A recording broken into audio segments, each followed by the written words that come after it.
My name's Lea Tama Springer. I'm from Munich in Germany and I'm studying documentary filmmaking at the Hochschule für Fernsehen und Film in München. My name is Eva Gemmer. I also live in Munich and I study documentary filmmaking at the University for Television and Film in Munich. My name is Jandl. I'm from Vienna in Austria, but I study in Munich documentary filmmaking with Eva and Lea.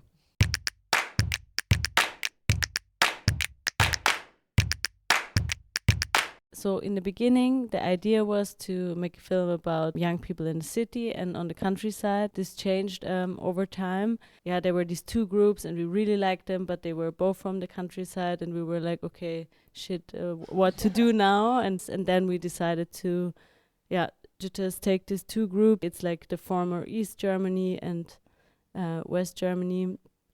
And you can still see that in a way, yeah.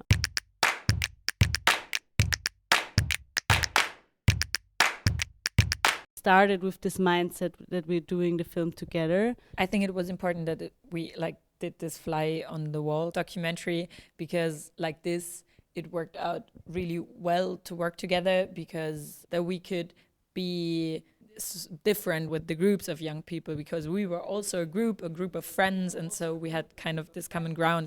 But of course, like when you work together like as a group of three, sometimes maybe you're not as clear in your vision. I actually think like we also talked about it during the editing process because as it happens very often in documentary, like this is now 45 minutes and we had 40, 50 hours of material, and we had like also an editor in the group of deciding what's going to get into the film and what not. And I think it would be really interesting just to know what each of us would have made if we would have been alone with the material.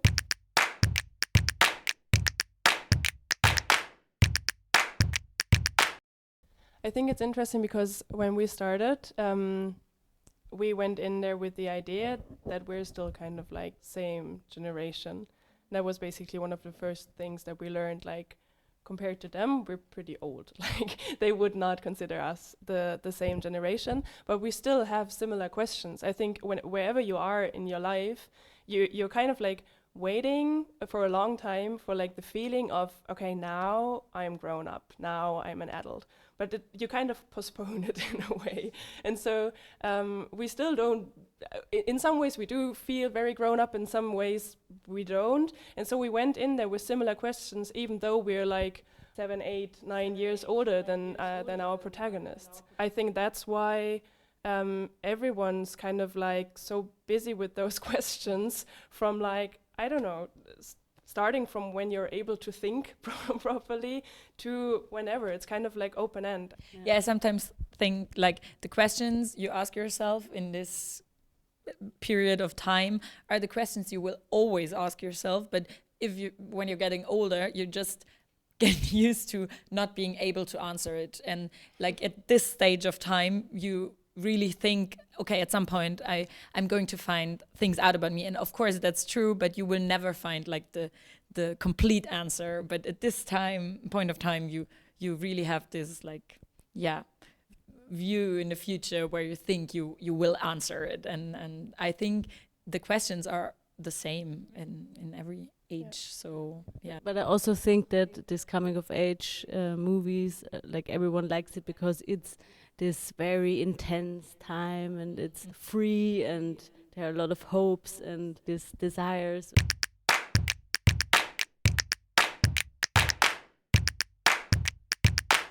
Don't make it a taboo, but try to be as open with it from beginning on.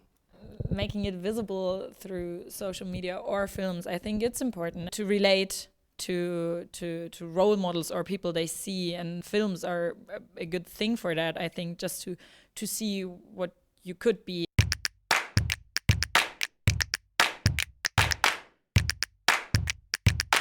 Of course, everything's possible. I can be a woman, a filmmaker, and have a family if I would want to. Like you always have like the sub-message in a lot of seminars and a lot of discussions.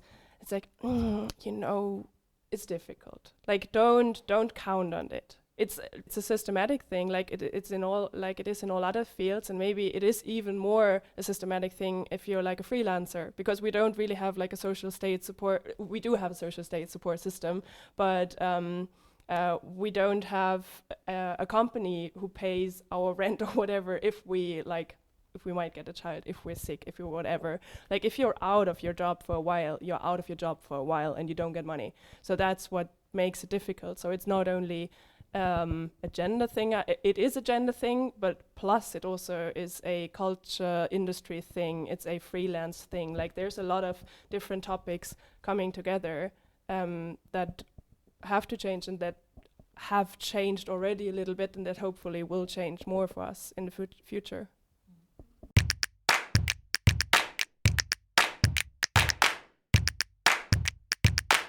Not that many young people will come to the film festivals. We sometimes thought about making like a tour and try to connect with schools, find a way there, but we didn't manage, like we didn't find the time. And also I think that just going to the cinema is not really a thing anymore, not even for older people. I mean, a little bit more, but still not many people are going to the cinemas. And I really think we have to do like some events or stuff, because film festivals work not really for the young audience, but still for more people. Film festivals work, or sneak previews or stuff like that. People ask themselves, why should I go to the cinema when I can watch the movie here at home on my flat screen, I don't know, or on my laptop, on the phone, even worse. There are films that work on the big screen and not on the small screen, for sure, but we shouldn't give that up. I think we should still try to get them into the cinemas and to still make the films that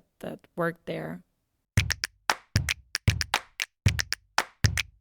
I want to be a filmmaker, or that I at least want to try. And I was afraid before I applied at film school, because I thought there are only people that knew all their life that they want to be a filmmaker, and that's the only chance how to get in there. Like there was always this narration in my mind of like, yeah, I went in like the old boxes of my parents, and they found like the camera of my dad, and then I was only 5, but I made films all my life. And I was like, I didn't do that. Like I didn't do any films, or like hardly any films before I applied at film school. But it kind of like felt right to do it, because it brought like things together that I did before in my life. It doesn't have to be like your life vision from like being born on, but you can decide it later, and it might still work out. Yeah, nowadays you have such great opportunities to make films, because you can make a very good film just with your iPhone, and also to maybe to think about not telling always like the big stories, but look around you, like, because we are documentary filmmakers, so maybe fiction director would say otherwise, but I think you can really make a film about everything, and it could be interesting, and also with your phone. And maybe also try to find people you can do it with, because that inspires, and that it's so much easier to do it together. And if you find people who want to do the same thing, or not exactly the same thing, but who want to do films, it's so cool too. And that's the big thing that film school gives you, like people around you that want to do it, and you do it together and you support each other, and that's pretty cool. And I think you can find that also outside of film school.